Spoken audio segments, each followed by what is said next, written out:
D&D monsters. In Neverwinter, there's always something new for adventurers to discover every day.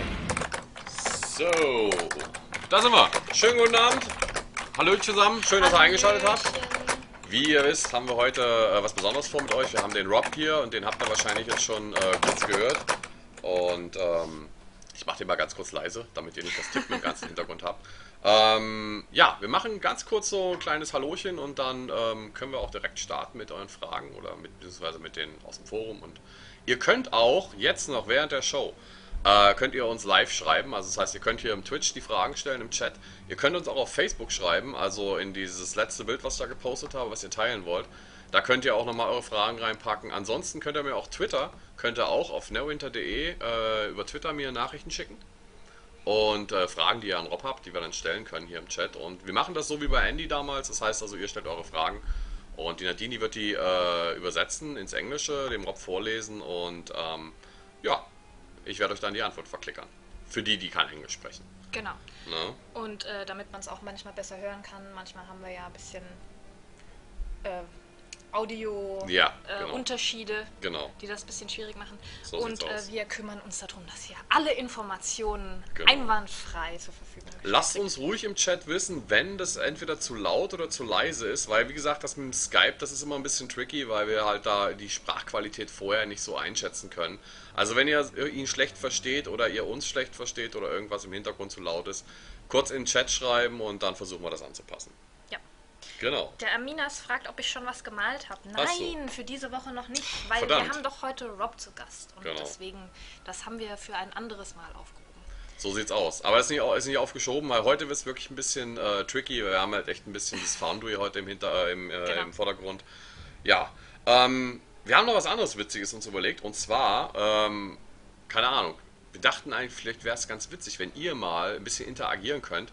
Und wenn ihr jemanden grüßen wollt, wenn ihr jemandem mal Hallo sagen wollt und das Ganze dann auch noch verewigen oder die besten noch die Liebesgrüße an jemanden schicken wollt, dann könnt ihr das auch gerne tun. Und zwar, was müsst ihr machen? Ihr schreibt mir einfach eine Twitter-Nachricht oder ihr schreibt mir auf Facebook in einen Kommentar rein, sowas, also von dem letzten Bild, was ich gepostet habe, sowas wie Grüße Doppelpunkt und dann Peter grüßt, weiß ich nicht, Nadine zum Beispiel. Ja. Und Pirio 777 fängt schon an. Ich grüße mein Baguette. Genau, das Baguette, das grüßen wir auch. Herzlichen Glückwunsch und hallo, liebes Baguette. Die werden wir am Ende der Show dann mal vorlesen. Also nicht alle, aber ein paar davon. Und ja, dann hoffen wir, ihr habt jetzt gleich viel Spaß bei den Fragen. Und ich würde jetzt einfach sagen, wenn wir sonst nichts weiter haben. Ach so, ja, eine Sache noch. Und zwar muss ich mal ganz kurz nochmal den... Ich liebe dich auch, Saikyo 2012. Oh dear. Guck, ein Herzchen. Oh dear. Er hat gesagt, Nadine, ich liebe dich. Liebst du mich auch? Ja, natürlich. Natürlich. Wir lieben euch alle. Glaube ich. Brofist geht auch. Kein Problem. Okay. Ich bin für alles gewappnet. Okay. So, lass mich ganz kurz mal hier Oh, das ist umswitchen. aber ein schöner Pferdehintern. Das ist ein ziemlich astreiner Pferdehintern. Den will ich euch jetzt auch nicht vorenthalten. Ich mache den nochmal ganz groß.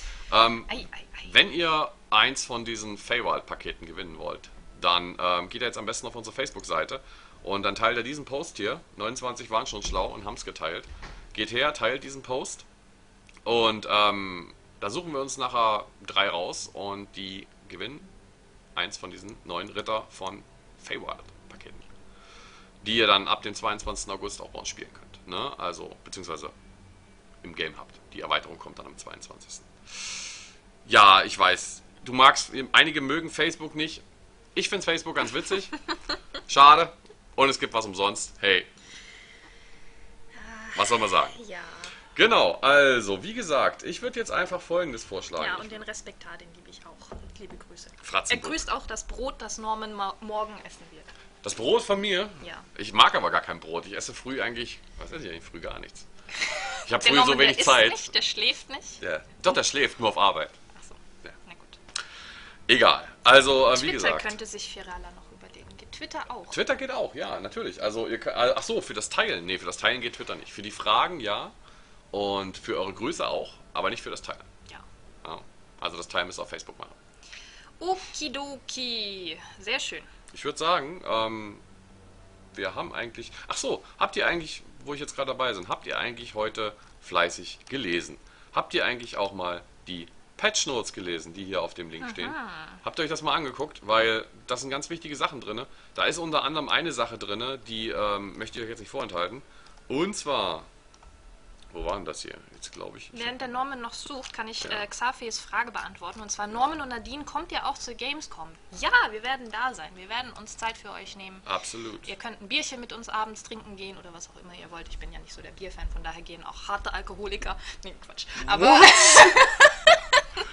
also wie gesagt, Nein, Nadine hat jetzt hier sich ein bisschen geoutet als kleiner Schluckspecht. Passt schon. ich trinke dann wahrscheinlich meinen Minztee. Wahrscheinlich. Meinen frischen. Also wie gesagt, wer interessiert daran ist, schaut euch mal die Patch Notes an. Hier ist das der Post mit dem lustigen Einhorn. Ne? Auf jeden Fall sehenswert und lesenswert.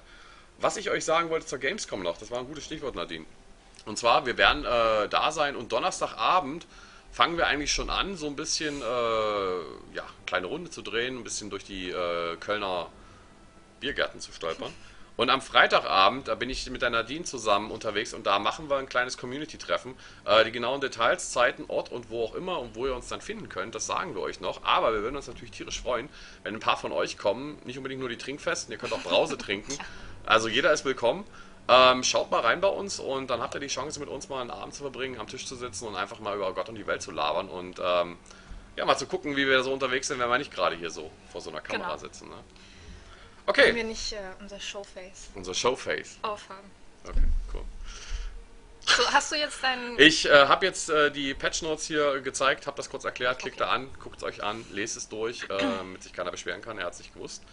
Und ich würde sagen, wir holen jetzt den Rob in die Show und guck mal, was dann so kommt, ne? Yes! So ist das, so. Haben wir eigentlich unseren Chat schon auf Slow gestellt? Ich glaube, den brauchen wir nicht auf Slow, der ist heute slow genug. Okay, dann ihr benehmt euch, ihr spammt uns nicht zu. Genau. So, ich muss jetzt mal ganz kurz hier den Rob noch einschalten. Das geht gleich los. Weil wir haben nämlich noch eine Kamera, der ist nicht nur so statisch, sondern flop, da ist er auch schon. Jetzt muss ich mal eben gucken, dass wir den hier gut ins Bild kriegen, den guten Mann. Und ich glaube, das geht so halt einigermaßen. Vielleicht kann man den noch höher schieben? Nee, ich höre geht da nicht mehr. Okay. So. Rob, can you hear me? Absolutely. Can you hear me? Yes, I can hear you. Awesome. Okay, so German community. This is Rob Overmeyer, the producer of from Cryptic Studios. He's also the. Achso, ich sollte es vielleicht mal in Deutsch machen. He's gonna restart in German. I'm going to restart in German, explaining who you are, introducing you to the community, and then we continuing in English. So, das ist, also Rob Overmeyer, er ist der Producer von, bei Cryptic Studio von Neverwinter, er ist verantwortlich für das Foundry-Team und auch für das Gateway-Team. Also eure Fragen rund um die Foundry und ums Gateway sind bei ihm an der richtigen Stelle, weil er ist sozusagen der Chef von dem ganzen Haufen dort. So, I would say, Rob, we do it similar to what we did with Andy. Nadine, she will basically pick up the questions, translate it for you in English. Well, you answer it as good as you can, and I will translate back in German to the community.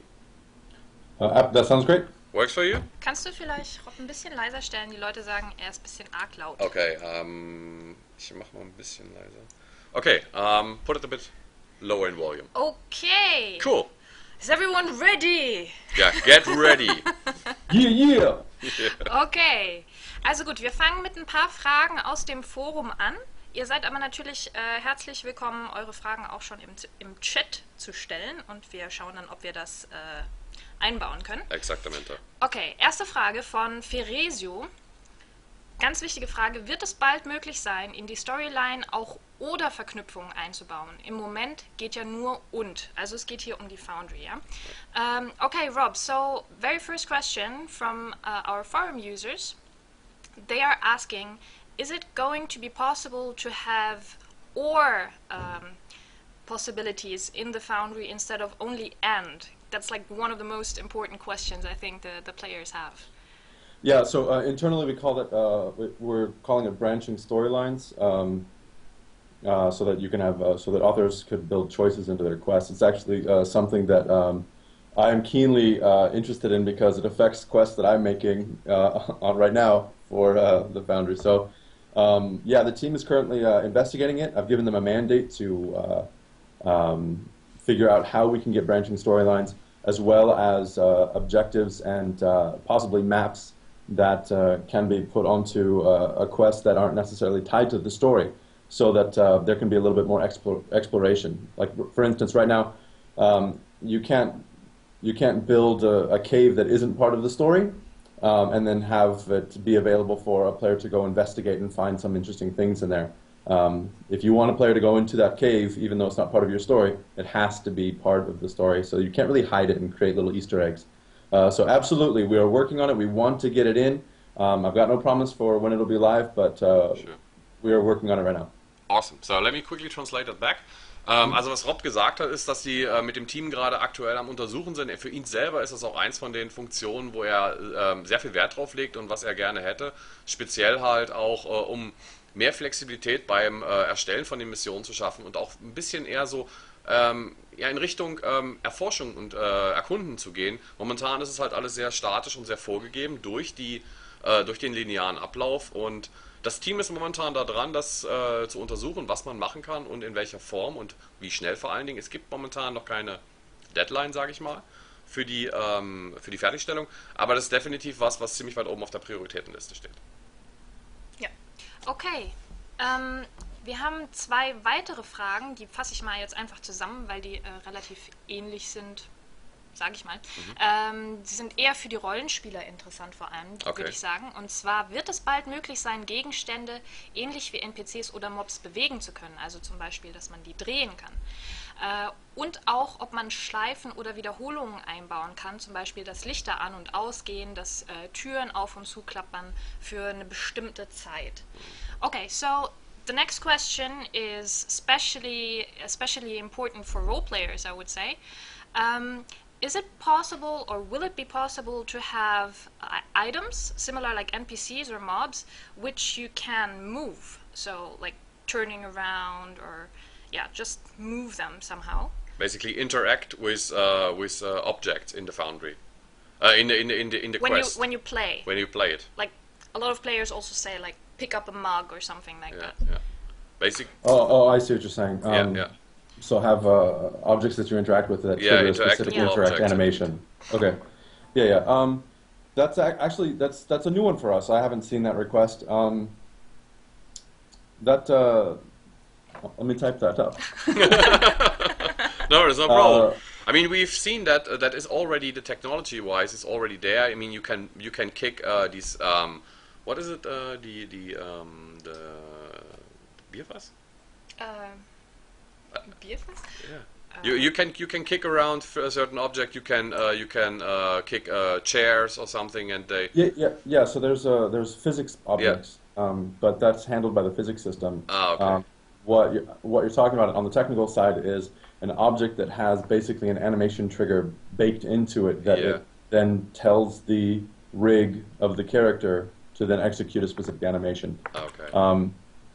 That's interesting. No, we haven't thought about that, but that would be definitely cool, and I could see how some very cool content could be made with that. Awesome. Yeah. Also, continuing with that question, there's something kind of similar. Would it be possible to put in some sort of loops or repetitions, like, for example, light going on and off, or doors, something that has a certain animation for a time without you having to influence it directly? So without using the trigger, basically, or an area which you basically walk in and then trigger a certain effect, like lighting goes up, or a torch is incinerated, but more like having a repeated loop of certain things. Yeah, kind of. That kind of gets folded into one of the features that we definitely want to get into the Foundry, which is we call it atomic state machines. Yeah. Currently, you can have a single action for a single thing for every trigger. Yeah. Right. So what we want to be able to do is to take. Really, it's for contacts, but there's really no reason why we would limit it to only contacts. So that you can have, for instance, a contact then turn into a fighting critter that then goes back to a contact that then turns into something else. Right now, as the authors know, you have to create all those multiple steps manually. What the question is really asking is, can we get the sort of atomic state machines, things that move from state to state on their own, and that's definitely something that's on our list. Okay. It's a huge request from the community, and we absolutely agree. Okay, cool. Nochmal ganz kurz jetzt zusammengefasst, also die erste Frage, was dann Nadine sagte, ist, also er hat da selber da noch nicht drüber nachgedacht mit dem Teil mit diesem Interagieren von den Objekten. Das ist auf jeden Fall was man sich mal überlegen könnte, ob das sinnvoll ist und ob das, es klingt auf jeden Fall ziemlich interessant, hat er gesagt. Und der zweite Teil, was diese ganzen Loop-Geschichten angeht, ich glaube, das war auch eine Frage aus dem Forum. Ja, das ist alles von Feresio. Genau, von dem Feresio. Was er gesagt hat mit dem Loop, das ist halt was, sie sind momentan daran, das bereits zu testen an einem Einzelnen. Momentan ist es so, dass jedes Objekt sozusagen eine Aktion hat und sie wollen das halt erweitern, das System, um es zu ermöglichen, halt eine Schleife oder eine Sequenz von Abfolgen auf dieses Objekt zu setzen. Also ja, da sind sie auf jeden Fall auch noch dran. Also das ist auch eine interessante Sache. Ja.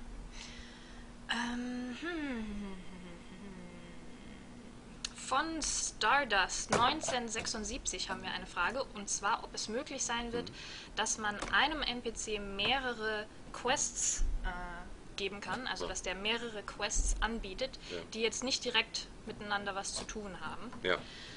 Okay, so another question is, will it be possible to have NPCs in the Foundry which offer different quests which are not directly linked to each other at the same time? Like just like a regular... Like a quest hub. Yeah.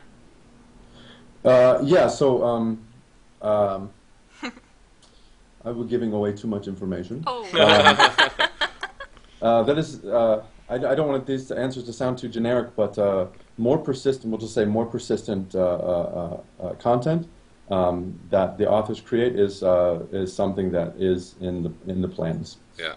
Okay. And this would be like being able to have a map that they make that they can have, you know, their own sort of hub or their own sort of area that they use as a starting point. Okay, that makes sense. Okay, also er will jetzt nicht zu viel verraten. Offensichtlich ist das wohl ein ziemlich interessanter Punkt, auch für die Leute, die sind da schon scheinbar dran.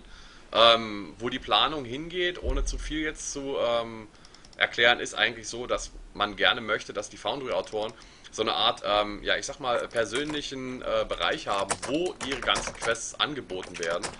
Und in welcher Form das dann nachher aussehen wird, da werden wir dann in der Zukunft noch von hören. Okay, wir machen direkt weiter mit einer Frage von ES5. Und zwar, wird es bald möglich sein, freundliche Wachen zu heilen? Freundliche Wachen können bisher nur in Gruppen aufgestellt werden, gehen bald auch einzelne Wachen. Okay, another interesting question is it going to be possible to heal friendly like guards? And also, will it be possible to put in single guards? Because at the moment, only group companions or, well, accompanying NPCs are possible. Yeah, actually, for the next update, Fury of the Feywild, we are adding single spawns for a lot of the friendly critter groups, encounters, that represent the player classes. So a single cleric, a single great weapon fighter, and so on, so that they can be a little bit more useful. Obviously, it's really hard to tell a story about a single hero when you've got 5 other or 6 other things just sort of hanging around fighting too. Yeah. So that's actually something that's being added with our next update. Is single spawns. Awesome. As for healing, you can't heal. I didn't know that you cannot heal your NPCs and missions with player healing powers, or have NPCs use specific healing powers on each other. I guess what the community is actually thinking or asking is if it's possible that if you are, for example, a healer, that you could use the sunburst, for example, and then just put a heal on the friendly NPC. As far as I know, this is currently not possible. Okay. Well, I'll definitely have to investigate that. Awesome. Okay. So, also was Rob gesagt hat, ist im Prinzip, dass mit dem kommenden Update jetzt am 22. August, Fury of the Feywild, werden noch viele Single-Spawn-Gruppen von Wächtern hinzugefügt, wo dann halt auch möglich sein wird, gezielter und besser freundliche NPCs in Quests zu verarbeiten und dann auch eher klassenbezogene Sachen dabei sind. Also, dass man halt wirklich gezielt sagen kann, ich will jetzt hier einen Krieger haben oder einen beschützenden Kämpfer haben, ich möchte jetzt hier einen Schurken haben oder einen Mage oder einen Heiler, was auch immer. Und ja, also für die Leute, die dann eher so ein bisschen auf die Gruppendynamik oder ein bisschen auf das ja, mehr Storyline Wert gelegt haben, die können sich dann definitiv freuen. Mit dem Update wird das dann verfügbar sein. Okay. Sorry. Auch eine interessante Frage von Kime Khan. Wird es möglich sein, dass man die Eigenschaften des Spielers für alternative Questzweige auslesen kann? Zum Beispiel ein weiblicher Questgeber für einen männlichen Charakter oder umgekehrt. Also Geschlecht da sind, sozusagen. genau, da sind noch weitere Ja. Beispiele, zum Beispiel Haarfarbe oder der Ursprungsort von dem Charakter. Also sehr spezialisierte Erkennungsmerkmale. Okay, another one which is very special, I would say. Kime-kan is asking if it will be possible to track certain attributes of a player to use them for the Foundry quests. So, for example, if you're a female character, you're gonna have a male NPC, or you're gonna get someone else if you're from a different region than another character. Would something like that be possible? Yeah, it isn't beyond the scope of capability. We already have conditions for skills, and so exposing it to other variables isn't out of the realm of possibility. And it would be something that we would get on the list of player requests. Okay. Yeah, I think it would add a lot to having your individual If adventure. Exactly. If you could basically address the sex of a character, like adding another dialogue option if you are a male or female player, that would also add a lot of depth to the storyline itself, I guess. Yeah. Okay, also was Rob jetzt gerade gesagt hat, ist, dass es definitiv was ist, was interessant ist und wo man sich überlegen sollte, dass man es einbaut. Diese Erkennung von Geschlechtern zum Beispiel, um Dialogoptionen zu erweitern, ist eins davon. Da gibt es noch eine Menge mehr und es gibt bereits einige von diesen Variablen, die man halt noch auslesen kann und die man der Foundry zur Verfügung stellen kann. Und das ist auf jeden Fall was, wo sie auch noch dran arbeiten werden. Okay, ich muss hier mal These are very good requests, by the way. Yeah, very creative, the guys. Rob hat übrigens gerade gesagt, dass er sehr fasziniert ist von den ganzen Fragen, die ihr gestellt habt, dass sie sehr kreativ sind und dass er sich da einige Notizen macht. Okay, what else do we have? Oh yeah, for Carnegath, we have a question. Maybe I will start in German first. Yeah, cool. Von Carnegat die Frage, wird es in der Zukunft möglich sein, Goodies wie Naturpakete und so weiter in begrenzter Zahl in die Foundries einzubauen? Okay, so a lot of people are complaining that like the loot or whatever you get as a reward in the Foundry isn't that exciting. So one of our players is suggesting, what about the packages, the skill packages like nature package or religion or dungeoneering, whatever. Would that be a possibility to include it into the Foundries, to have like a certain amount of them drop there or be findable? Well, actually, they drop there already. That can answer already. They drop already. What the question also implies is, would it be possible to, for example, with higher difficulties also increase the loot, just getting more blue drops? I got myself a few blue drops from Foundries, but it's super rare. I mean, in all the time I play, I got maybe 3 of them. I don't know.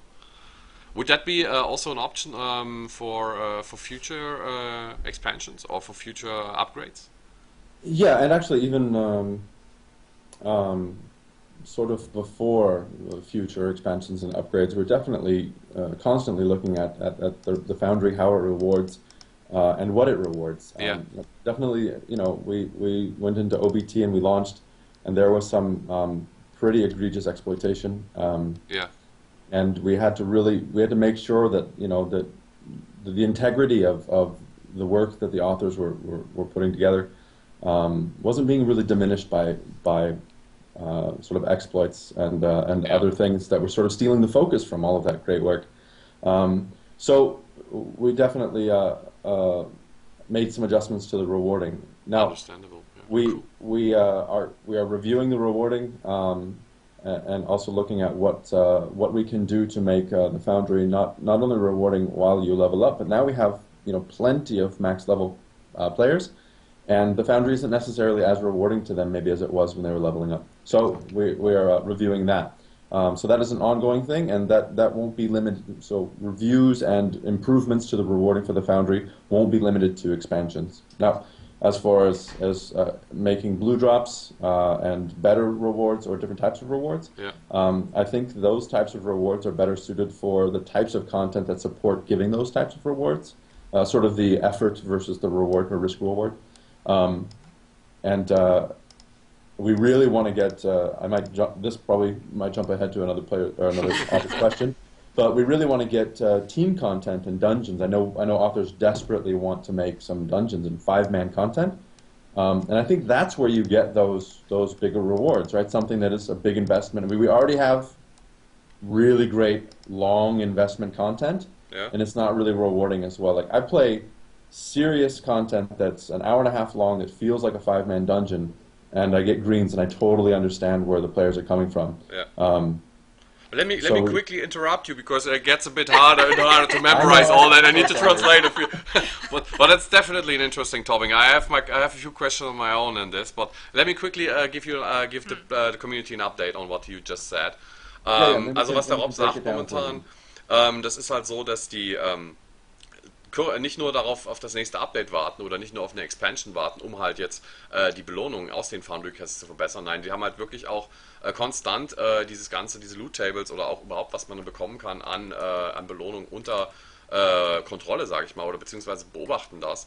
Und am Anfang war es halt so, als wir in der Open Beta waren, ein paar von euch erinnern sich noch, es gab halt doch viele, die das dann ausgenutzt haben, das System, XP-mäßig und natürlich auch Drop-mäßig, deswegen wurden die Tables halt auch angepasst und der Loot wurde halt auch ein bisschen eingeschränkt. Nichtsdestotrotz ist man halt momentan auch dabei zu überlegen, welche alternativen Möglichkeiten es halt noch geben könnte zum Belohnungssystem. Und eins davon ist halt auch zu sagen, für die Leute, die jetzt halt schon Max-Level sind, findet man halt was anderes außer halt XP. Sondern, ich weiß nicht, ich will jetzt auch niemandem ein Wort in den Mund legen, aber ich könnte mir vorstellen, dass da so Sachen wie Astraldiamanten auch eine durchaus sinnvolle Belohnung sind, anstelle von XP. Dass man halt sagt, okay, das Spiel erkennt dann, wir sind halt Max-Level. Du kriegst dann halt was anderes. Oder bestimmte Münzen, bestimmte andere Ingame-Currencies, also Währungen, die es da halt noch gibt. Das ist auf jeden Fall was, wo man nicht bis zur nächsten Expansion wartet, sondern da ist halt schon aktuell die Sache, ja, ich sag mal, unter Beobachtung. Cool. Okay, wir haben noch eine sehr interessante Frage und zwar von Fayrela. Und zwar, ich glaube, ich weiß jetzt nicht, ich will nicht über das Geschlecht raten. Ja, ich hätte jetzt gesagt, das ist bestimmt eine Frau, aber der oder die gute Fayrela hätte gern etwas mehr Kinder oder Jugendliche in der Foundry zur Auswahl, das alte Leiden, weil es da wohl nur 3 Typen gibt, wird es da Zuwachs geben in der Zukunft. Bring it on. Okay, so we have a question of someone who wanted to create a Foundry mission with multiple children or young kids. Yeah, kids, basically. Yeah, kids. So she said, or he said, I keep switching back to she, I don't know why. Anyways, that there are only 3 models at the moment. So can we expect to have more children or more kids in the Foundry available in the future? Yeah. I know that's a tricky topic. Yeah, that is a very tricky topic.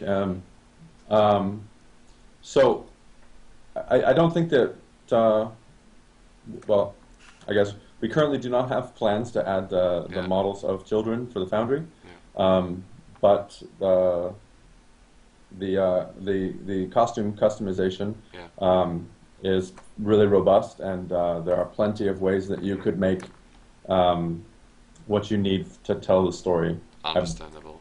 Rob, I think I totally understand what the reason behind it is. It is kind of a tricky thing, especially because there is a chance for abusing these kind of skins and these kind of models. And I think that is also, I've seen it in different games as well. So I guess that I will just explain that to a community why is it actually the reason. And so, das Problem ist halt, was jetzt auch ein bisschen ziemlich schwierig für Rob zu erklären ist, und ich will euch das jetzt kurz auch ein bisschen nahe bringen. Ein paar hier haben es im Chat schon geschrieben, auf eine recht brachiale Art und Weise.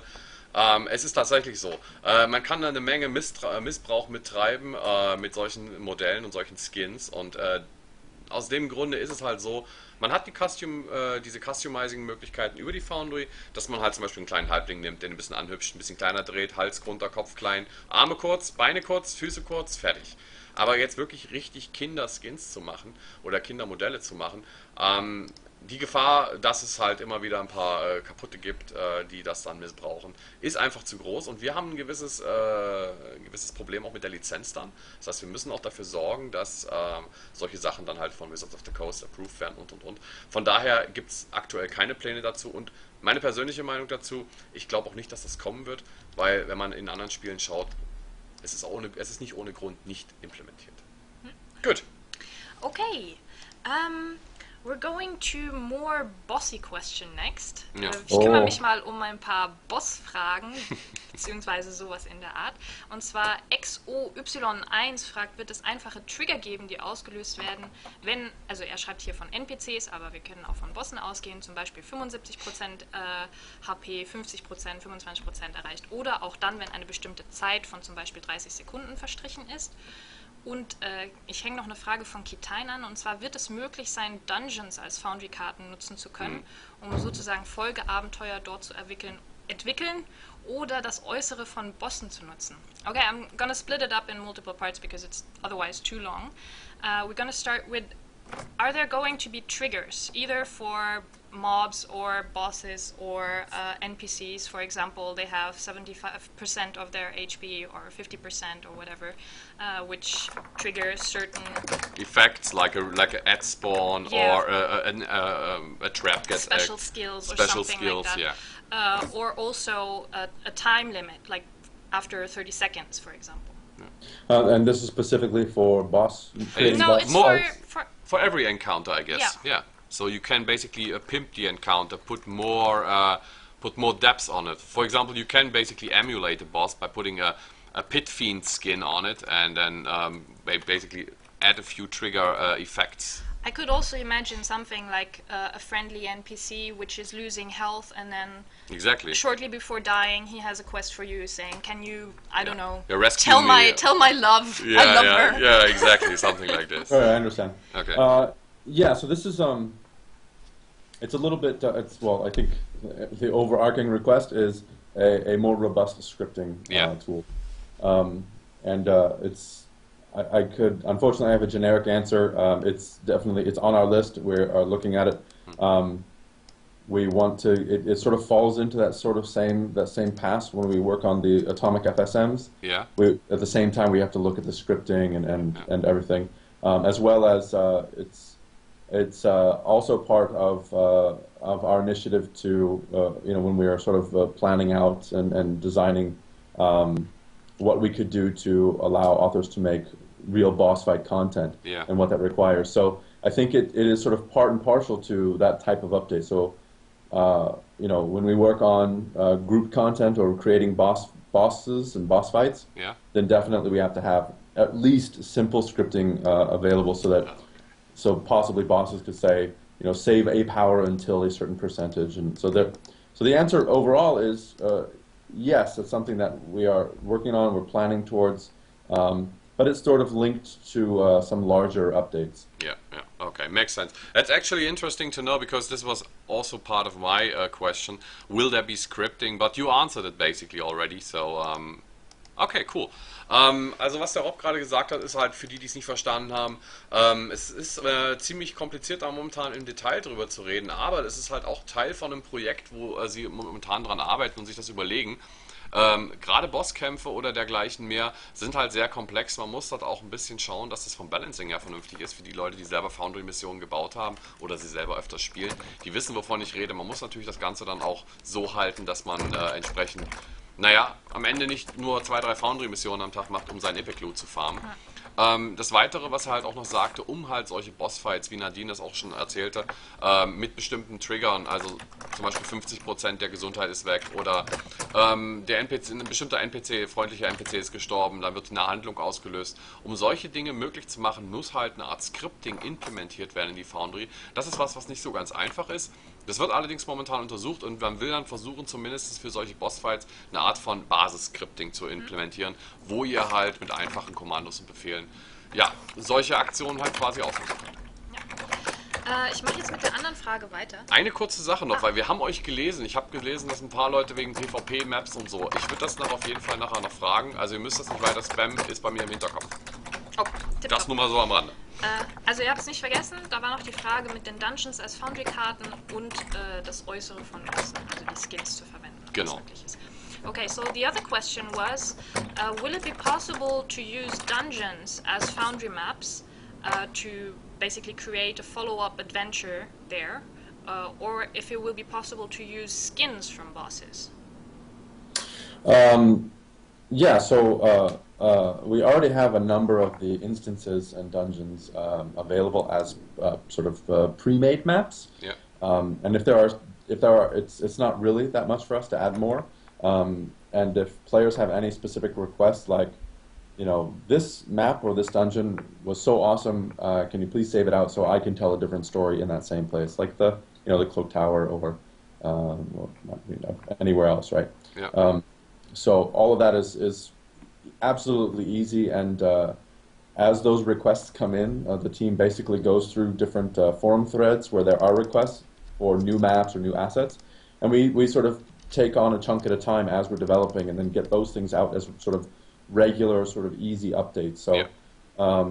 Any requests for or of any maps or assets that are in game that aren't in the Foundry, we just sort of pick up as we go, and I think polling the community is really what we do. Like, which one do you want the most? And people say that one, and then so we sort of put them in. That makes much sense, yeah, indeed. Cool, that sounds awesome. So, was Rob gerade gesagt hat, ist, also die sind momentan eher so auf dieser Basis unterwegs, dass sie nicht einfach nur random Sachen implementieren, sondern halt sehr viel Wert auch auf das Feedback aus der Community legen, und ich kann da auch jedem nur nahelegen, unser Forum zu besuchen und dort ein bisschen am Forumleben teilzunehmen, sage ich mal. Denn wir haben dort ein eigenes Foundry-Unterforum, und dort gibt es halt auch eine Menge, wo Leute Feedback hinterlassen und wo ihr eure Wünsche hinterlassen könnt. Und wir lesen das auch wenn wir halt nicht die Gelegenheit und die Zeit haben, zu jedem was zu antworten. Wir picken uns halt schon das raus, wo wir denken, okay, das könnte echt interessant sein. Und vielleicht sollten wir auch einfach mal so eine Art von Event starten, wo wir halt einfach sagen, hey, was sind jetzt eure, ja, ich sag mal, für euch die 10 interessantesten Punkte, die ihr gerne in der Foundry sehen würdet? Oder zum Beispiel die 10 geilsten Monster-Skins oder die 10 besten Dungeons, die noch nicht in der Foundry drin sind, als Zone. Und dann machen wir einen Poll, und dann sehen wir halt, wer der Gewinner ist, und wir picken dann einfach die 3 und reichen die dann direkt an Cryptic weiter. Also solche Möglichkeiten gibt es dann natürlich auch. Hier verlässt man sich halt eher auf die Community, ein bisschen so, um das Ganze on demand zu machen. Wo ist halt bei euch das Interesse dran? Ja. Und bevor wir jetzt die nächste Frage machen, schiebe ich mir jetzt einfach mal rotzfrech dazwischen und mach die PvP-Geschichte, weil das die meisten schon gefragt haben. Also die Frage, die ich jetzt gleich stellen werde, geht in die Richtung, wird es möglich sein, halt mit der Foundry auch PvP-Content zu erstellen? Wird es möglich sein, eigene Maps zu customizen, indem man dann halt keine Ahnung, vielleicht ein 1 gegen 1 oder ein 5 gegen 5 machen kann. Die Frage werde ich jetzt Rob mal stellen und mal gucken, was er dazu zu sagen hat. Cool. Rob, next question. I think that is one of the most popular ones. So let me guess. The community is asking, is there any, are there any plans for implementing or for enabling players creating PvP Foundry missions? So basically, like, yeah, you know, I mean, you heard it not the first time. Sure, I picked up a few words that you said. Yeah. Yes, and it's funny that Craig was I think at a European or Deutsches game show or convention, and yeah. I think somebody asked him, and he said, "That's a great idea. We'll do it." Yes, so that exactly. sort of started that. I remember that one. Yeah, and I heard that, and I was like, no. We making a. I'll try to break it up a little bit. Yeah. There isn't any problem with the making of a PvP map, right? Yeah. It's just like making any other map. We could come up with some rules. We can leave it completely open so anybody could make whatever type of map they want. We don't have to constrain it or make mirror maps so that there's equidistant points. because it's really about what the players want. And if something bubbles up to the top that's totally awesome, Yeah. that's fine. It doesn't have to find or follow any conventions. The difficulty comes in the management, promotion, rewarding of that content. Yeah. So if you want, we'll split it up. So the first part is, it's not hard for us to have authors make maps that then multiple people can join and fight on. Yeah. Right? Let me quickly give that back, and then we go to the second part, I guess. Absolutely. Cool. So, also was Rob gerade gesagt hat, ist, es gab, für die sich erinnern können, ich greife das mal ganz kurz auf, als wir letztes Jahr auf der Gamescom waren, hatte Craig eine Vorführung und hatte dort auch gesagt in der Show auf eine Frage von einem Zuschauer, hey, wie sieht's denn aus? PvP-Content in Foundry, wird's das geben? Und er sagte, ja klar, absolut, kein Problem, das ist eine super geile Idee, das machen wir doch. Und Rob hat das jetzt gerade aufgerichtet und meinte, als er das gehört hat, hat er gedacht, oh mein Gott, really? Und Fakt ist auf jeden Fall, technisch gesehen ist es absolut kein Problem und es ist machbar, es ist ziemlich problemlos sogar zu implementieren, eine Karte zu schaffen, wo mehrere Leute reingehen und gegeneinander antreten. Aber das Ganze ist ein bisschen zwiegespalten und deswegen haben wir das jetzt aufgesplittet. Also das war jetzt so der erste Teil der Antwort. Also technisch gesehen, machbar ist es auf jeden Fall und das würde auch problemlos gehen. Und jetzt kommen wir zu dem zweiten Teil, dem obligatorischen Aber. Und jetzt hören wir mal, was der Rob da noch zu sagen hat. Okay, Rob, let's continue then. Yeah, and then so the second part is it's actually something we talked about a week and a half ago. I sat down with the dev team, and we said, how can we make this happen? What are the problems? Yeah. So we approached it from there, right? And we sort of role-played through it, right? I'm an author. I want to make a PvP map. I used to do it for Quake. I used to do it for all these other games, and everybody loved what I made, so I wanted to do it here for Neverwinter.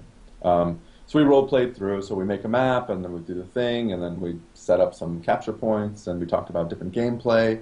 And then should we have gameplay that's limited, like only CTF or only domination? And so we decided, nah, you just let everybody we'll have some core sets and we'll just listen to the community and they'll say, these ones and not those. Cool. And all of that was really good and very productive until we got to the part where, so now you have a list of 1,000 PvP maps. Or 2,000. Or because we looked at the number of projects that we have in the Foundry, which is insanely high. By the way, can you give a number? It's more than it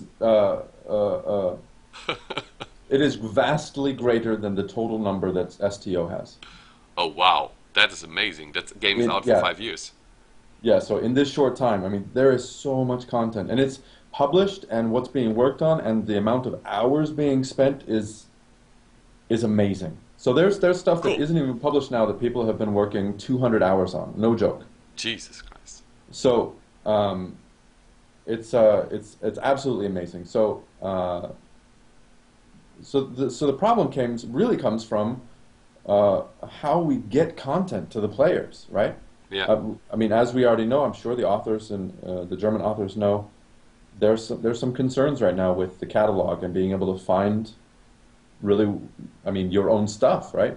And how your new quest that you made and put so much time and love into, how that gets to the top and gets played. The same problems, and it's a little bit worse for PvP because there's an expectation for PvP to reward a specific way and amount. Yeah. So the next, if you could cover that if you want, but I think the next section is pretty short, which is the rewarding, right? And that's something that is very scary. So the third part of it is, so right away, all PvP maps can't just immediately grant honor and XP and a number of things, right? Makes sense. Because there's exploit maps. Yeah. So what is the process? Is it author makes a PvP map, an alpha or community stage. They vote on it and say, this is really good. Then it finally starts rewarding. So that's a lot of steps, right? Yeah. And if the author makes something, that's a lot of steps to go through. That's a lot of... Yeah, it's a great hassle to do that, yes. Yeah, and I think I want to be able to come up with a system that allows the author to say, this is what I made, totally check it out, and people pour into it. So it's managing that expectation and funneling people into this stuff so that we can find that awesome gem of a PvP map. Cool. So let me quickly give that to the community, and then I have one small addition which might solve your problem. That's awesome. No, okay, just kidding. Okay, guys, also was jetzt Rob gerade erzählt hat, ist der zweite Teil. Was ist da jetzt für die, die jetzt kein Englisch verstanden haben? Wir übersetzen das auch immer nur. Ihr müsst halt ein bisschen auch die Chance geben, dass wir uns dann ein bisschen unterhalten können mit ihm und er so ein bisschen das erklären kann, das System, und ich gebe euch dann die Übersetzung. Also zusammengefasst, was er jetzt gerade gesagt hat. Das technisch war ja kein Problem, aber wo sie dann auf Probleme gestoßen sind, das war dann eher der Punkt, wo es dann daran ging, wie belohnt man die Spieler. Also sie haben dann sich hingesetzt, haben das Ganze wie im Rollenspiel durchgespielt, haben sich eine Karte gebaut, verschiedene Game Modes mit Capture the Flag und mit Domination und was weiß ich noch alles. Und es lief alles fantastisch und das sah auch alles prima aus, bis sie dann an den Punkt gekommen sind, wo sie gesagt haben, okay, jetzt haben wir, irgendein Team hat jetzt gewonnen, was gibt es als Belohnung? Wie belohnen wir die Leute, die dann rausgegangen sind? Und da haben sie halt gesagt, das ist nicht so ganz einfach zu implementieren, weil man kann sowas so schnell ausnutzen, man kann so schnell dort exploiten mit solchen, ja ich sag mal, Dummy-Karten. Und um das dann halt wirklich auszuschließen, das System, müsste man eine Art von, ich nenne es einfach mal freiwillige Selbstkontrolle einbauen. Das heißt also, dann geht es im Prinzip her, dass der Autor erstellt eine Quest, die geht dann in eine Art Community-Rating rein und erst wenn die Community gesagt hat, diese Quest ist valide, die Quest ist gut, die Quest ist sauber, wenn die ein bestimmtes Rating erreicht hat, dann erst wird die sozusagen belohnt, also gibt die Belohnung aus, etc. pp. Und das ist halt was sehr ja, ich sag mal, kompliziert ist in dem Gestaltungs- und in Erschaffungsprozess. Und deswegen sie wollen halt einfach ein robustes und einfaches System. Und deswegen haben sie das bisher nicht implementiert. Aber was ich jetzt gleich dem Rob noch sagen werde oder vorschlagen werde, weil ich das auch selber so empfinde und auch hier im Chat gelesen habe, für mich persönlich, ich brauche nicht unbedingt eine Belohnung bei so einer Quest. Ich gehe da rein, um Spaß zu haben. Und wenn man eine ziemlich coole Map baut, so mit Fallen und Gruben und dunklen Gängen und man muss dann einfach nur das Team killen und am Ende steht dann einfach blaues Team 50 Kills, rotes Team 20 Kills und ich gehe da raus und habe das gute Gefühl, das rote Team mal richtig in den Arsch getreten zu haben, dann ist das für mich ehrlich gesagt Belohnung genug. Ich weiß nicht, wie ihr das seht. Also ich werde das jetzt einfach mal dem Rob vorschlagen und dann sehen wir dann wahrscheinlich PvP Foundry Missionen vielleicht im September, keine Ahnung. Also, Rob, so what I just told the guys and suggested is and what I also read here in the chat and from the forum is basically people are also saying, well, I don't really care about a reward. I would be fine with an option to say, okay, this is just a PvP map. It clearly states there will be no rewards beside the fact that you get like a report in the end which says blue team wins so many kills, red team loses so many kills, so kind of a stat they can bribe with, you know, they can show off with. They can basically tell, hey, there was an awesome fight, I had fun, and it's just a fun map basically. So if there would be an option to implement kind of a fun PvP which is rewardless besides the fact that you have fun, that would be fine with. Yeah, I don't disagree. I definitely, know that there's a subset of players that just want to have fun. Like for instance, we have Foundry players that they don't care that they're 60 and they don't get any XP. They love the stories that authors are telling, Indeed. And I respect that. And that's definitely something that we've talked about, even to the point of, let's get something in that then people can start using, and we just see how it evolves. And who knows, right? If there's something amazing, maybe it just can become an official map. Yeah. Right. So, and that would be reward enough, right? Like, this is something I made, and it was just fun, and everybody loves it. Exactly. And wow, it became almost like a featured PvP map. Yeah. So it's definitely something that we've talked about. And I have absolute respect for the players that want to have fun, and want to be able to give them what they want. But I also have to think about the rest of the players that definitely want glory. Sure, yeah. Yeah. Okay, cool. Also was Rob gerade sagte, ist halt, es findet er ziemlich cool, die Idee eigentlich an sich. Das Problem an der ganzen Sache ist halt nur, dass es halt neben den Spielern, die wirklich echt der Sache willen spielen, die auch eine Foundry-Quest machen, sagen, das ist mir jetzt völlig egal, was ich am Ende für die Belohnung kriege. Sondern ich finde einfach ziemlich cool, da hat ein Autor 200 Stunden in eine Mission investiert und ich will das einfach spielen, weil es cool ist. Und genauso wie es Leute gibt, die halt sagen, ich würde jetzt einfach so eine PvP-Karte spielen, nur um der Sache willen, weil es halt einfach Spaß macht, mal mit einem paar Freunden zusammen sich die Birne einzuhauen. Es ist halt leider Gottes so, was sie halt festgestellt haben, dass eine Menge Leute sehr viel Wert gerade auf die Belohnungen legen. Und darum sind wir eigentlich wieder so ein bisschen back to square one, also zurück zum Anfang, wo es eigentlich dahin geht, ja, PvP-Maps in der Foundry auf jeden Fall in Planung, aber es muss halt robust sein, es muss stabil sein und es muss, ich sag mal, so weit möglich exploitsicher sein. Und deswegen ist es halt was eben nicht sehr zeitnah kommen wird. Ja. Wir müssen schon ein bisschen auf die Zeit schauen. Ja.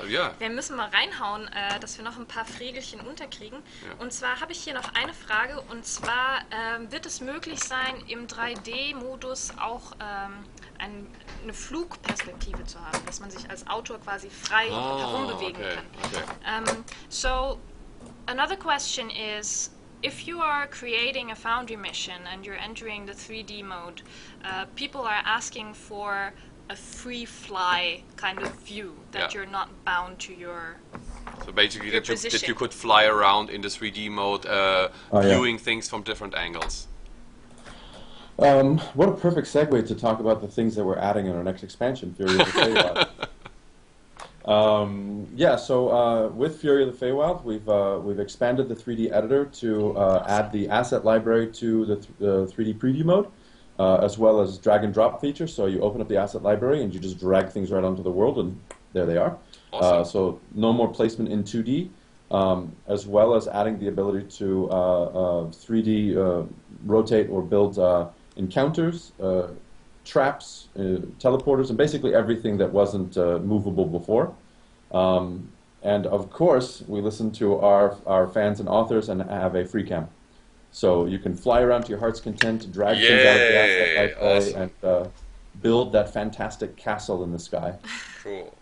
Okay, also das war jetzt natürlich mehr, als ihr eigentlich gefragt habt. Also die letzte Antwort vorneweg, ja, es wird eine Freecam geben. Und neben der Freecam wird es noch eine ganze Menge andere coole Sachen geben. Und die gibt's schon mit der nächsten, also beziehungsweise mit der ersten Expansion, die jetzt am 22. August kommt, mit Fury of the Feywild. Und zwar wird man nicht nur eine Freecam haben, sondern du kannst dann auch in Zukunft in dem 3D-Modus direkt aus dem Asset-Bereich, wo die ganzen Items drin sind, die in den 3D-Fenster reinziehen, die platzieren. Du kannst dort Encounter im 3D-Modus erstellen. Also nicht mehr dieses 2D von oben auf die Karte drauf fallen lassen, sondern direkt halt auf der Karte platzieren und schauen, wie es dann aussieht. Da kommt eine Menge ziemlich cooler Sachen, wie ich das gerade gehört habe. Und ich glaube auch, das ist eins von den witzigen Sachen, weil man gerade dann, wenn man halt bei diesem 3D-Modus ist, viel akkurater auch bestimmte Bodenunebenheiten. Ich kann mich erinnern, ich habe manchmal ewig gebraucht, um so einen Dolch auf den Tisch zu platzieren. Ne? Coole Sache, also das wird auf jeden Fall mit der Expansion integriert werden. Sehr, sehr cool. Okay, eine letzte Foundry-Frage. Und zwar für die ganzen Gestalter, liebevoll Gestalter in der Foundry für uns. Ja. Legoria hat eine Frage. Wann wird es mehr Mode in den Foundries geben, um auch normale Bürger zu gestalten? Okay, so this is the very last Foundry question. I want to squeeze in some more gateway questions. Yeah. It's very short from Legoria. Is there going to be more fashion available in the Foundry to create like the appearances of just normal citizens? Not just armor, but more fashion stuff. Yeah. So those fall into the same category of player requests. So we have it's really easy for us to add more costumes, and there are a ton of costumes in the game. Yeah. We added a lot of costumes for launch, and then the players requested to have the base class and race models, so we added those in. But adding the fashion items, regalia, and a more broader subset of the various NPCs is absolutely something that we can do with great ease, and it falls into that sort of let's look at what the players are requesting. Go to those threads where they basically make requests, and then pick a day where we say, okay, we're going to knock out those requests and we're just going to get that stuff in, and we kind of just sneak it in, and that's essentially how we would handle that. But yeah, that's a super easy, and we would be excited to add that stuff for the authors as they request it. So sieht's aus, ja. Okay, cool. So, was Rob gesagt hat, ist halt, dass es auf jeden Fall kein Problem ist, weitere Fashion hinzuzufügen, und die sind eigentlich auch schon dabei, so noch Sachen hinzuzufügen, die es halt jetzt momentan auch schon gibt, also die ganzen Regalia-Sachen aus den Paketen, die Moonstone-Masken und. Also da sind auf jeden Fall, ja, ich sag mal, alles offen. Was dann nachher jetzt konkret kommen wird im Detail, ich weiß es momentan nicht, er auch nicht.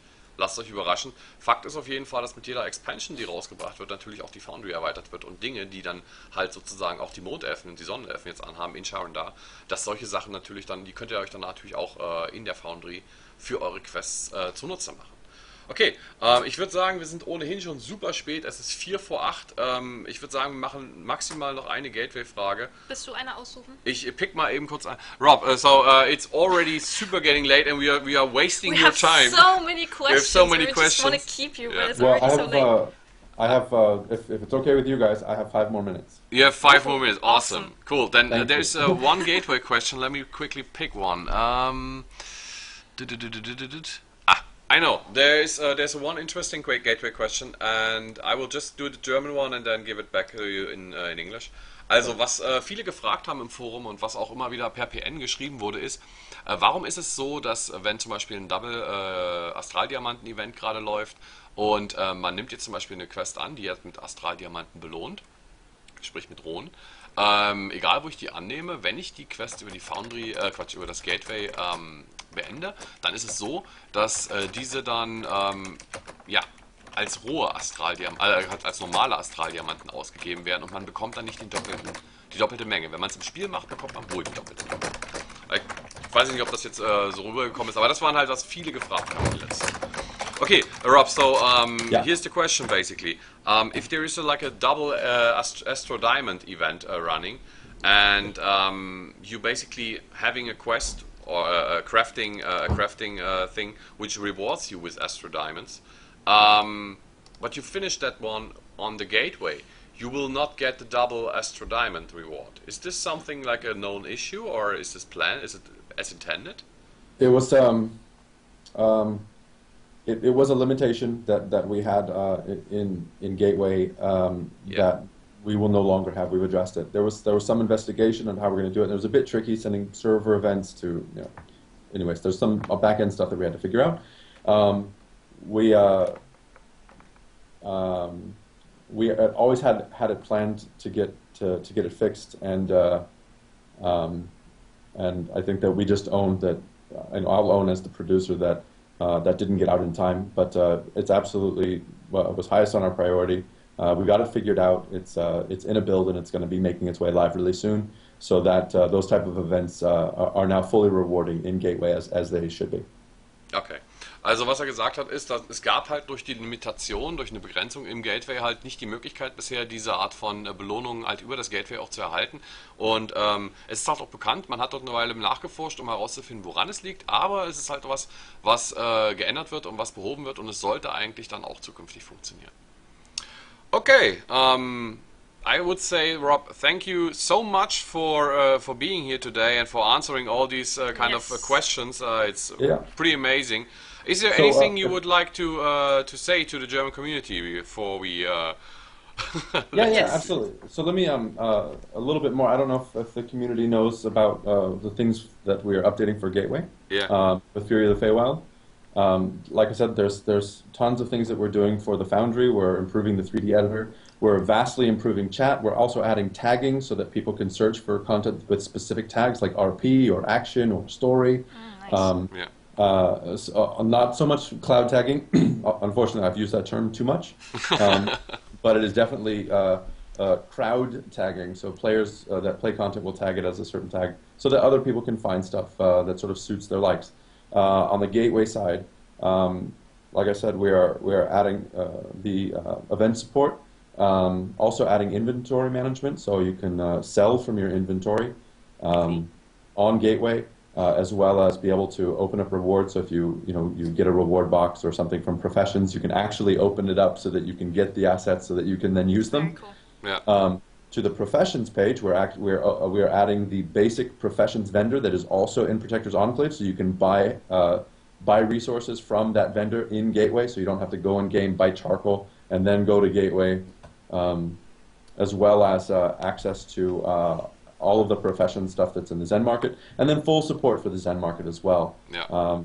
So there's a lot of really cool things coming to Gateway, and that's really only the beginning, but that's all I'm going to say about that. Awesome. Awesome. We're just going to invite you a second time. Ja, we're going to talk about that. Gonna talk about that. So, lasst mich ganz kurz noch zusammenfassen, was der Rob jetzt noch zum Abschluss gesagt hat. Also, nicht nur das, was wir jetzt gerade angesprochen haben, wird kommen mit der Foundry, also sprich die Änderungen, wo wir jetzt die Show drüber geredet haben, sondern es kommen auch noch ziemlich coole neue Sachen, die das Gateway noch weiter erweitern. Und eine davon wird halt ein komplettes Inventory Management sein, also sprich, euer gesamtes Inventar kann aus dem Gateway heraus verwaltet werden. Es wird der Zen Market wird im Prinzip verfügbar sein. Ihr könnt dort drin rumspielen. Was war das noch, was er zuerst gesagt hat? Berufsmaterialien. Berufsmaterialien. Ganz wichtig für die Unterwegs-Crafter und wie ich zum Beispiel. Die müssen da nicht mehr einloggen und zum NPC laufen, sondern die können das dann direkt über das Interface machen, was ich sehr, sehr geil finde. Also das Gateway wird immer interessanter und definitiv was man sich reinschauen sollte. Definitiv. Awesome. A very So last question. the last thing I have, I know, I keep interrupting you.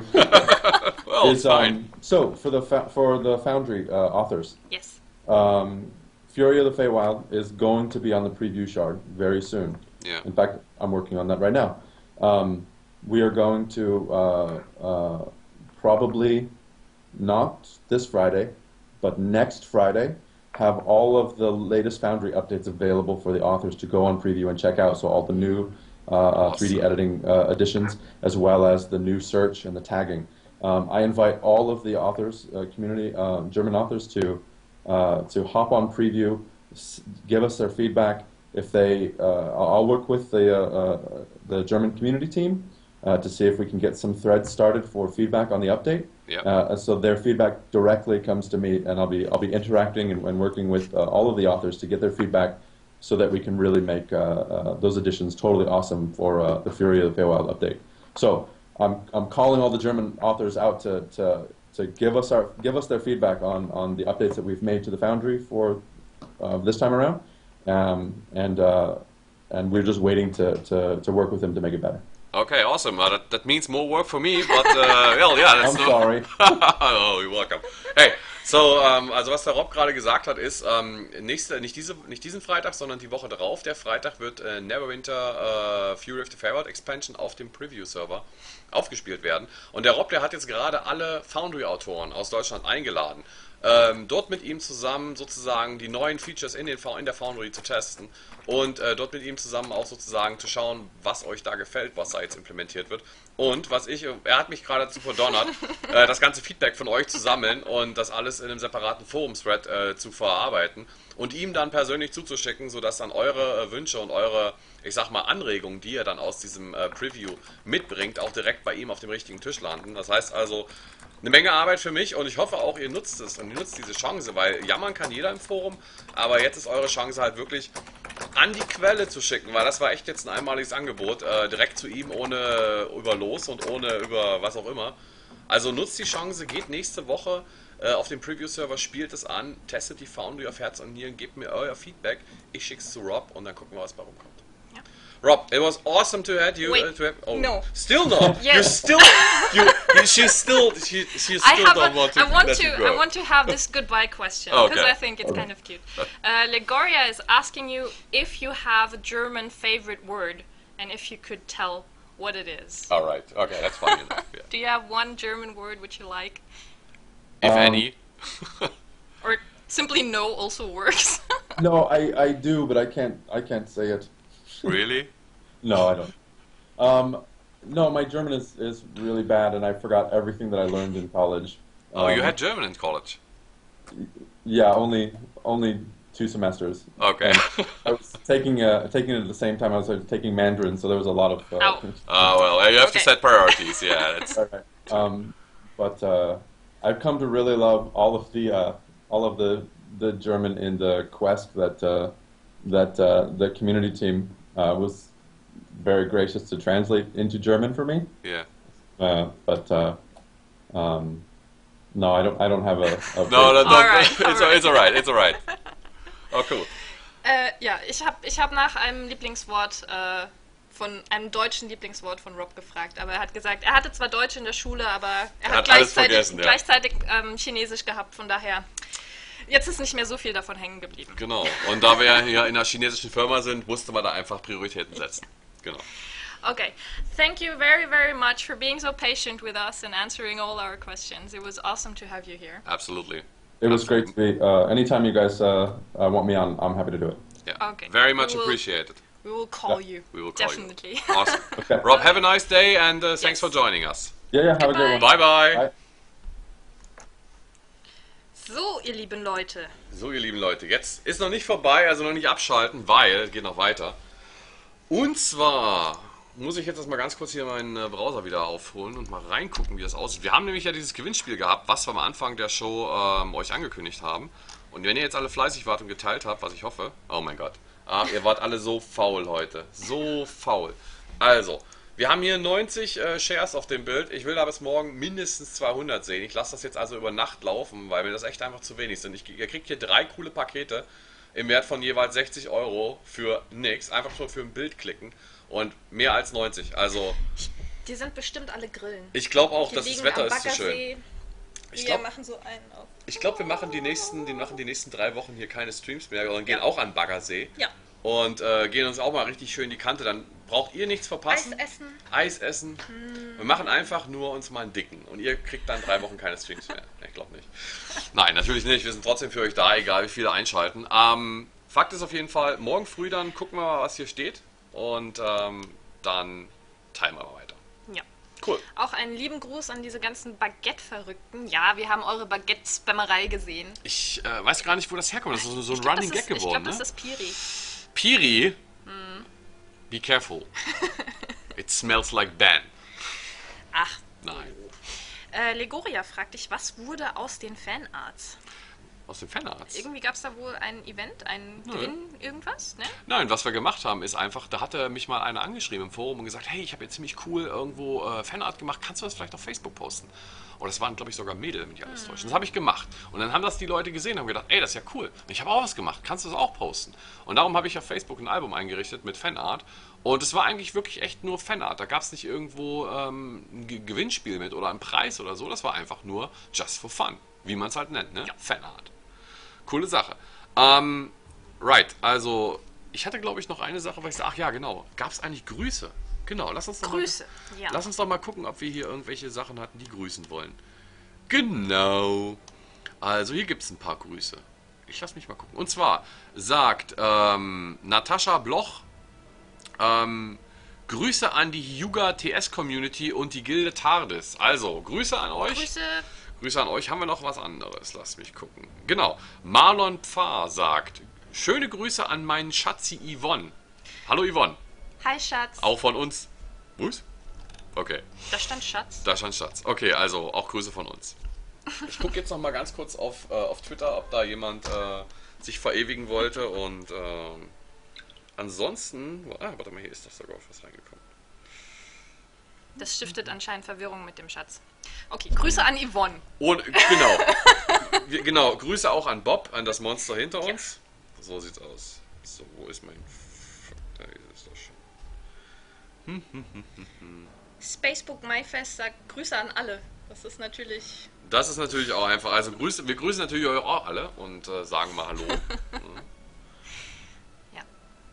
So ist es. Also es hat sich jetzt keiner weiter auf Twitter noch mit Grüßen gemeldet. Finde ich auch prima. Dann würde ich sagen, wir teilen mal noch bis morgen dieses Bild weiter und hoffe damit ein paar mehr raufzukriegen. Und dann seht ihr uns in alter Frische nächste Woche zur gleichen Zeit. Selbe Stelle. Und ja. Genau. Habt einen schönen Abend, genießt das. Ach nee, halt, warte mal. Immer noch nicht. Gamescom. Also, ich will das jetzt noch mal ganz kurz hier an die Massen bringen. Für die von euch, die wirklich echt der Meinung sind, ich muss mir unbedingt die Gamescom geben, macht das, kommt vorbei, Freitagabend werden wir uns irgendwo treffen und um die Häuser ziehen. Und wir sind auch schon über einen Tag mit der Nadine dabei. Ja. Und noch mit dem Ferro von Star Trek Online und mit Secret, super geheim neuer Community Manager für Neverwinter und für Second World. Yes. Dort habt ihr die Gelegenheit, das Mysterium zu enthüllen, weil die gute Dame, die werdet ihr dann, das ist nämlich ein Mädel, die werdet ihr dort auch kennenlernen können. Also nutzt die Chance und schaut mal rein. Ja. Die Details dazu demnächst bei uns im Forum. Und dann hoffen wir, sehen wir eine Menge von euch. Also habt einen schönen Abend, genießt das Wetter. Wir auf jeden Fall. Und wenn ihr es verpasst habt und wenn ihr nicht richtig aufgepasst habt, weil ihr zu viel über Baguettes gelabert habt, genau, dann geht auf unseren YouTube-Channel und guckt euch die Episode an. Der Norman wird die bestimmt irgendwann jetzt gleich mal hochladen. Der wird die sofort hochladen und dann wird die morgen früh in der Playlist drin sein und dann werde ich die auch nochmal bei uns im Forum, Facebook, Twitter posten. Dann könnt ihr euch das nochmal in ganzer Schönheit angucken. Ja, sagt's weiter. Sagt's weiter, genau. Habt einen schönen Abend, ne? Ciao, ciao und bis nächste Woche. Auf Wiedersehen. Tschüss, tschüss. Prepare for the journey into Sharndar with the Knight of the Feywild Pack. Begin a new adventure as a member of the never-before-seen Moon Elf race. Travel in style on the unique and majestic Dawn Unicorn Mount. Accompanying each adventurer will be the nimble and elegant Sylph Companion. Be the envy of other adventurers with the exquisite Moon Silver regalia. But that's not all. The Knight of the Feywild Pack also includes these amazing items.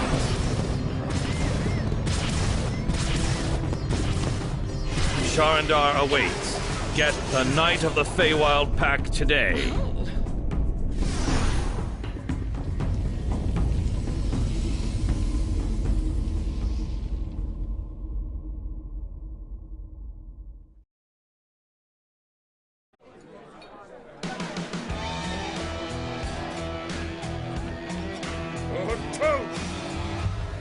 Wait, what was that? Did you see that? Wasn't too many. Time for a nap.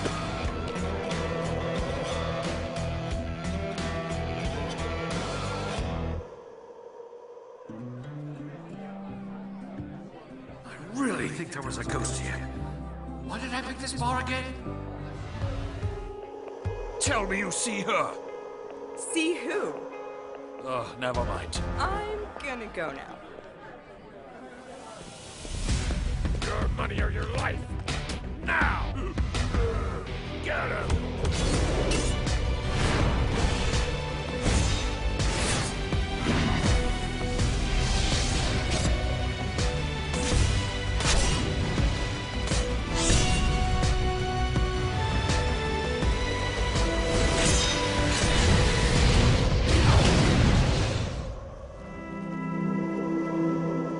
You saved me.